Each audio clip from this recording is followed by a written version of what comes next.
Hello, you wonderful people of the internet. Welcome to the channel. This is Project Overland. I'm Project Blue, Project for short, and I'm going overland. And you'll be noticing we are back in Project Towers. That's not a bad thing.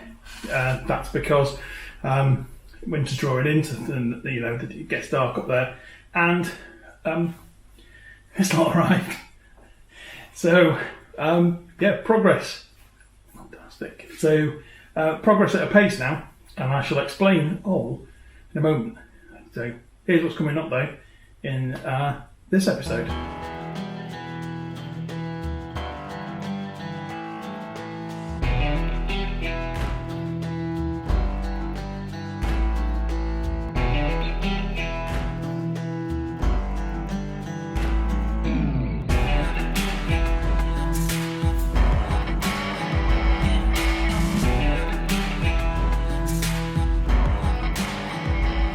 Okay, so one of the cracky things that we achieved, and I did talk about it, was I made 1,000 subscribers, and I can't believe that.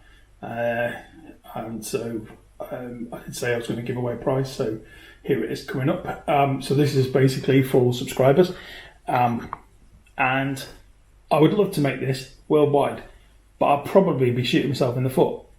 So I'm going to have to say kind of like UK postage. Because it's not particularly expensive. It's heavy because it's a big book, and so it ends up being. I bought this copy myself. I've got a copy, but I bought this one brand new.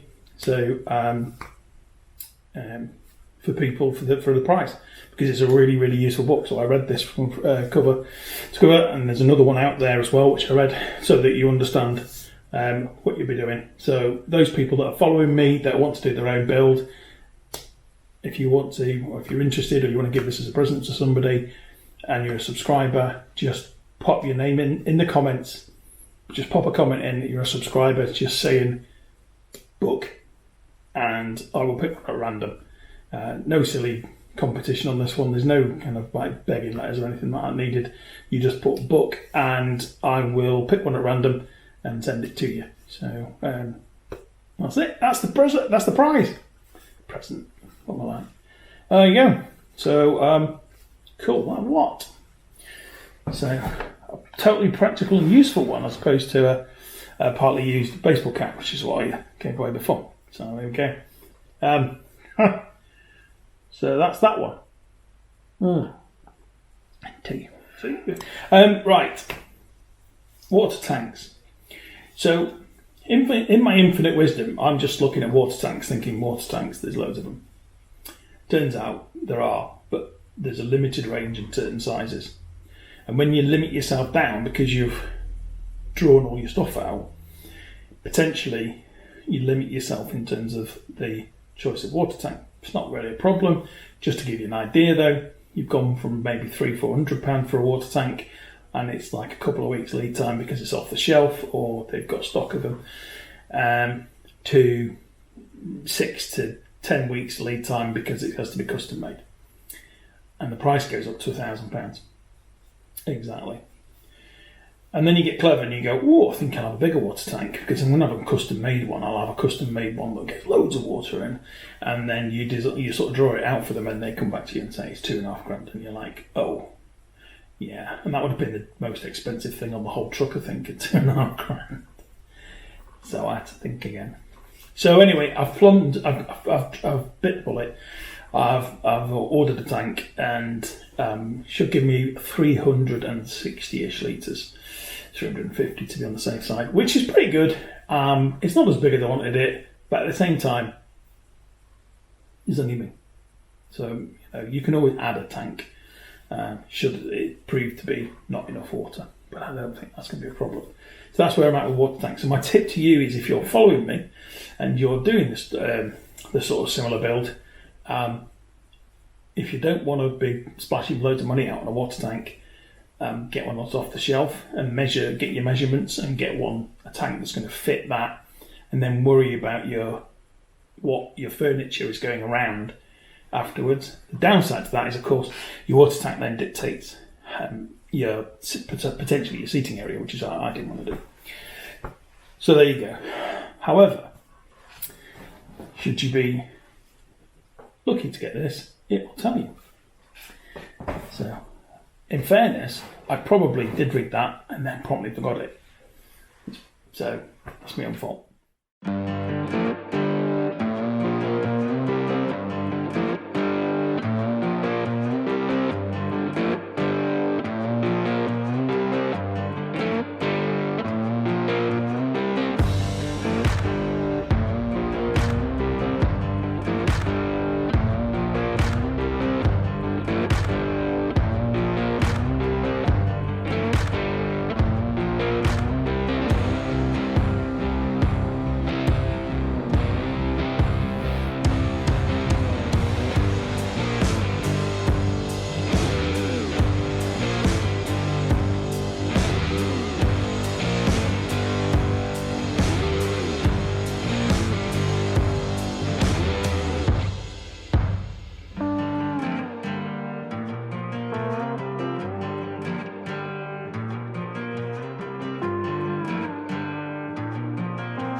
So the really fun part of the week was selecting out the appliances for the kitchen, because the kitchen builder is cracking on at a pace, and he wants these so that he can measure them and get them right for the kitchen. So I selected all those down. Now, I'm a bit of a fan of German electronics, so and I know it's a German truck, but it wasn't the reason why I did it. But German electronics, they build quite good stuff, and I've had a Bosch washer and a Bosch washing machine and a Bosch dryer for donkey's years, and they've never given me a moment's trouble. So I didn't buy any Bosch, but I did buy Neff, partly because it's sexy kit, but mostly because it's well built, and if you shop around, you can get some good deals. So I've got, sat behind me, a fridge, which wasn't the fridge I was originally going to go for. I'll tell you about that in a minute. Combination microwave and grill, and an induction hob, because I'm going all electric, remember? And that whole lot there cost me, delivered, £1,600. So sounds like a lot of money, and you can save money. Like, you'll be able to save a few £100 on a fridge. You don't need to buy a Neff fridge. I didn't need to buy a Neff fridge, but it had everything I needed, and it wasn't that much more expensive than a cheap brand. Well, it's probably a lot more expensive than a cheap brand, but a lesser brand. Well, I'm going to tie myself up in knots, but you know what I mean. You get the drift, right? So, what I would say is Appliance Direct. I'll put the link in. Appliance Direct, fantastic. I got a saving. I got a free pan set, induction pan set. That's like, what, 30, 40 quid. I got tens, if not 50s of pounds off each product pricing compared to some high street stuff. And I ordered it on 2 o'clock on a Friday afternoon. Paid a few quid extra for Saturday delivery, and it was here at 7:30 in the morning. I know. And then they rang me up and said, "Is everything all right?" To be fair, they rang me up and said, "Is everything all right with your delivery?" Which I thought was brilliant customer service. And then said, "Do you want to buy a warranty?" Which you can see where they were going with that. But I don't hold that against them. That's fine. So really pleased with that. So that slot has got to go up, but of course it can't. I don't want to leave it sat in a cold, empty barn in winter. So that's got to wait and go up. I can't take it in the Nissan Patrol because the front seats are in the back, waiting to go to the auto upholsterer, which is next week. So once I've got them out of the way, I've then got an empty garden I can carry that stuff. See, these are the things you've got to plan for. So where we are, fridges. Take a break.